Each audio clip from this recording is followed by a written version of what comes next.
Los coronavirus son una extensa familia de virus que pueden causar enfermedades tanto en animales como en humanos.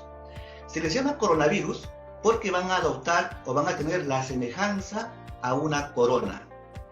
Hasta el año pasado, en diciembre, nosotros hablábamos que estos coronavirus eran de 6 tipos. Después de la aparición del virus en Wuhan, China, ahora decimos que existen 7 tipos que van a afectar a los humanos. En los humanos se sabe que estos coronavirus pueden hacer o pueden producir infecciones que pueden ir desde un resfriado común hasta enfermedades mucho más graves, como es el síndrome del distrés respiratorio agudo.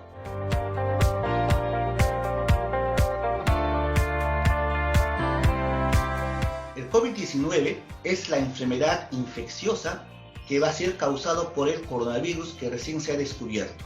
COVID-19 viene de coronavirus, la D de enfermedad, CIS 19. Esta enfermedad va a ser producido por un virus que se llama el SARS-CoV-2.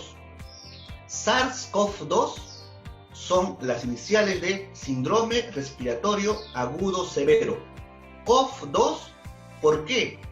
Porque anteriormente conocíamos a un coronavirus de tipo 1 que se asemejaba a este virus. Ahora hemos visto que es diferente, es por eso que se le llama SARS-CoV-2. Como esto es un virus nuevo, al momento todavía nuestro organismo no tiene desarrollado ningún tipo de anticuerpos para poder combatirlo. Está en ese camino. Es por eso que es una enfermedad que todavía no la podemos controlar tan rápidamente como los otros o las otras pandemias que han existido hace bastante tiempo.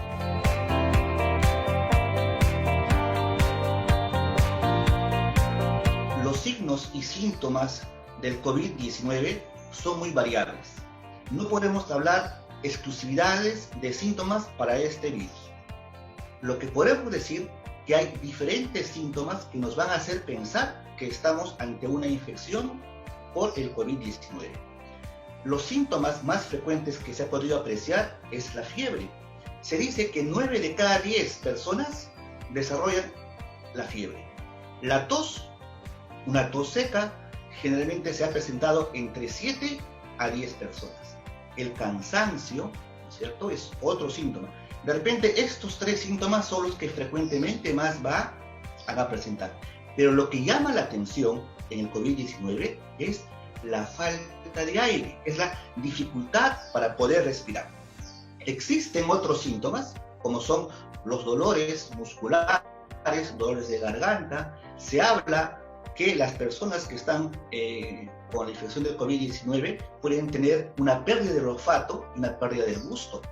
Inclusive se habla de diarreas. Es decir, todos estos síntomas no van a ser de todos exclusivos de un solo paciente. Un paciente podría presentar un síntoma, 2 síntomas o de repente hasta ningún síntoma.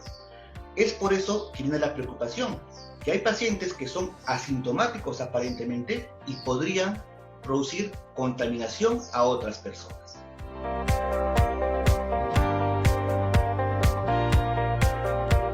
Vamos a empezar primero definiendo cuáles son los síntomas de una alergia. Para empezar, una alergia viene a ser una reacción de nuestro organismo, pero que se va a dar en forma exagerada. ¿Y eso ante qué? Ante sustancias como son, por ejemplo, el polvo de la casa, los epitelios de las mascotas, podrían ser de repente algún otro tipo de aerosoles como el polen. La diferencia fundamental en relación a la alergia es que la alergia no va a producir fiebre. ¿Está bien? Pero ¿qué pasa cuando tenemos un virus como el virus de la gripe? Los síntomas fundamentales del virus de la gripe también se van a asociar o van a tener una semejanza con el COVID-19, porque pueden producir fiebre, pueden producir dolor muscular, pueden producir cansancio. Pero lo que no se ha visto es que en estos virus, como de la gripe, por ejemplo, no producen una dificultad para respirar, lo cual sí va a estar presente en el COVID-19. Muchas veces estos síntomas que yo les estoy mencionando pueden cruzarse, ¿no? y podemos pensar que estamos ante un resfriado común, o estamos ante una alergia, o estamos ante un COVID. Lo importante, como les vuelvo a decir, que las alergias frecuentemente no tendrían por qué producir fiebre, y los resfriados comunes no tendrían por qué producir una dificultad para respirar en forma marcada.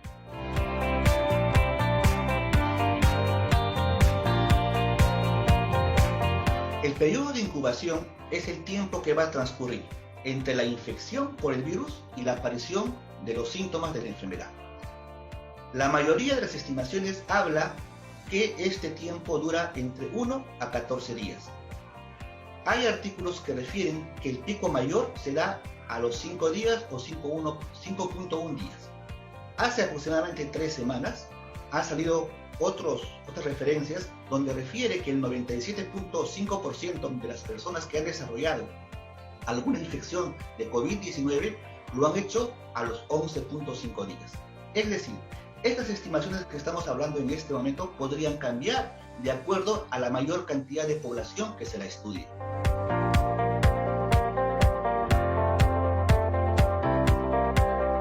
Una persona puede contraer la infección por COVID-19 por contacto con otra persona que esté infectada con este virus. Esto se puede dar o se puede propagar por una inhalación. ¿De qué? De las gotículas que van a proceder, ya sea de la nariz o ya sea de la boca, que han salido expelidas por la persona que ha empezado a toser o que ha empezado a exhalar. También podemos decir que estas gotículas pueden caer en diferentes objetos o en diferentes superficies, ¿no?, que van a estar cerca a la persona. Y entonces, cuando la persona coge estos equipos que están cerca a nosotros y luego nos cogemos, ya sea nariz, ya sea ojos, ya sea boca, tenemos la posibilidad de poder adquirir también la infección. Es por eso que es importante que nosotros siempre estemos a una distancia prudente. Se calcula que entre 1 a 2 metros. ¿Y por qué esta distancia? Porque se ha visto que este virus, cuando es expulsado, ya sea por la tos o estornudos, podría caer en una pendiente aproximadamente hasta 1,5 metros, porque tiene un peso molecular que le permite hacer eso.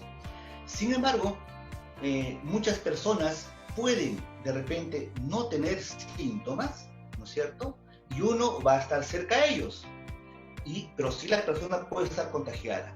Es por eso que recomendamos siempre que tendría que haber una distancia prudente entre 1 a 2 metros entre persona y persona, para de esta forma, nuevamente reitero, evitar que haya un contagio que a veces puede pasar muchas veces desapercibido.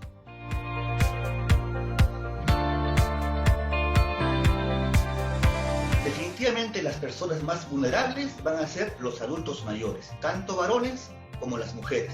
Son los que se van a encontrar expuestos y también son las que frecuentemente van a padecer algún tipo de enfermedad preexistente. Es más, si esta enfermedad preexistente está asociado al sistema cardíaco, al sistema respiratorio, su condición de hacer un mayor riesgo va a ser mayor. También podemos hablar de otro grupo, ¿no es cierto?, vulnerable. Este grupo vulnerable se cataloga a aquellas personas que tienen enfermedades crónicas. Por ejemplo, aquellas personas que tienen enfermedades como el cáncer, o aquellas personas como tienen algún tipo de inmunodeficiencia, sea primaria o sea secundaria.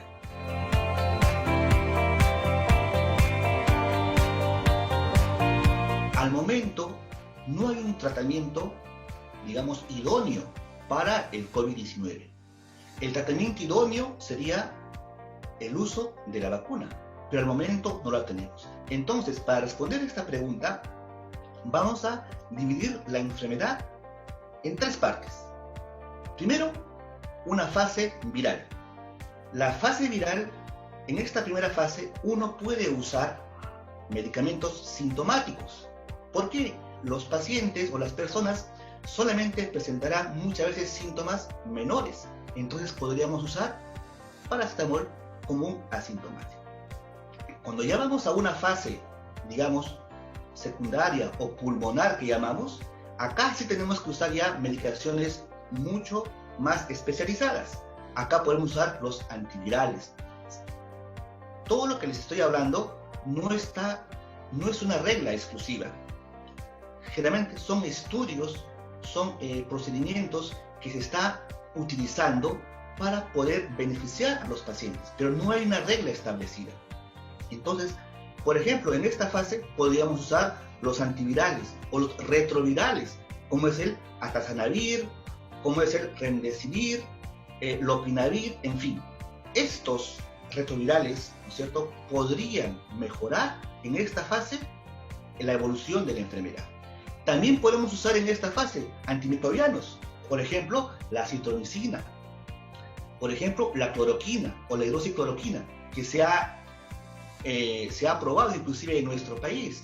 Sin embargo, estudios relevantes actuales también difieren un poco de que este tratamiento va a ser el más idóneo. También nosotros podríamos usar de repente en esta fase algunos tipos de esteroides sistémicos. La tercera fase, que ya es una fase mucho más, digamos, más grave, ¿no es cierto? Una fase donde hay una gran cantidad de inflamación, una hiperinflamación, es la fase crítica. Acá se ha visto que utilizando algún tipo de inmunosupresores, por ejemplo, la anti-interleuquina 6, como es el tocilizumab, puede ser el sarilumab o el baricitinib, el paciente podría beneficiarse.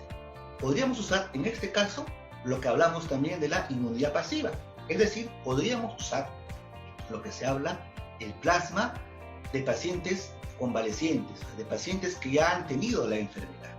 Es decir, no hay un tratamiento específico. Al momento ya hay más de 30 centros a nivel mundial que están trabajando en poder tener una vacuna. Dentro de estos 30 centros especializados también está el Perú, que también está en esa vía de poder obtener una vacuna para este virus.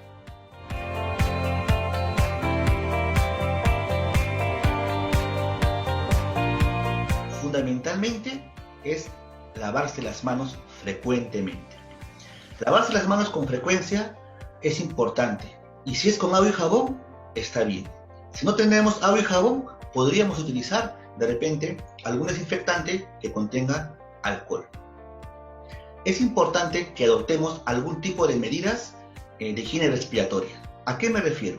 Que cuando uno tose o cuando uno estornuda, debemos de cubrir la boca, o podríamos de repente utilizar un pañuelo y luego eliminar este pañuelo y nuevamente lavarnos las manos. Es importante que mantengamos al menos 1 a 2 metros de distancia entre nosotros y la otra persona. ¿Por qué decíamos eso? Porque muchas veces la otra persona, a pesar que no tenga o no demuestre que tiene síntomas, puede ser asintomática y también basta que haga un estornudo o algo, nosotros nos podríamos contagiar. Es importante que cuando tengamos cerca a nosotros objetos, ¿no es cierto?, luego nos lavemos la mano. ¿Por qué? Porque si cogemos los objetos y luego cogemos la nariz, cojo los ojos, cojo la boca, la posibilidad de la infección va a ser mayor. El uso de las mascarillas en la población generalmente nos puede servir como un medio de control para de esta forma poder reducir la propagación de la infección en nuestro medio. De todas las recomendaciones que nosotros estamos dando, la fundamental va a ser lavarse las manos muchas veces. Y la otra recomendación es que por ahora no salgamos tan ágilmente a la calle. Estamos en estos momentos en un momento de cuarentena. Cuanto menos contacto yo tenga con otras personas, va a ser mejor.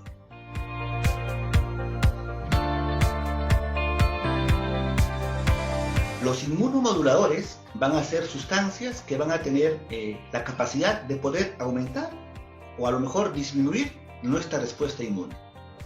Desde el punto de vista terapéutico, esta capacidad de modulación o de inmunomodulación tiene un potencial, digamos, adyuvante en algún tipo de enfermedades neoplásicas, por ejemplo.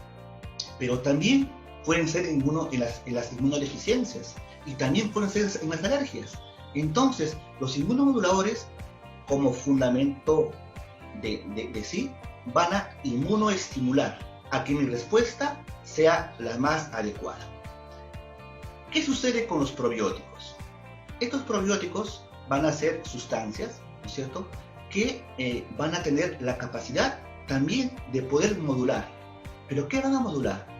Lo que van a modular es la microbiota intestinal.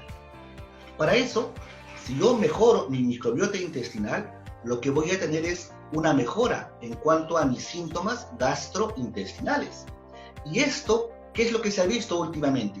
Lo que se ha visto que esto pueden evitar complicaciones digestivas en estos pacientes. Y por ende, también se ha visto que hay una protección del aparato respiratorio. Entonces, al momento, nosotros estamos entre diferentes tipos de estudios que están buscando algún tipo de beneficio.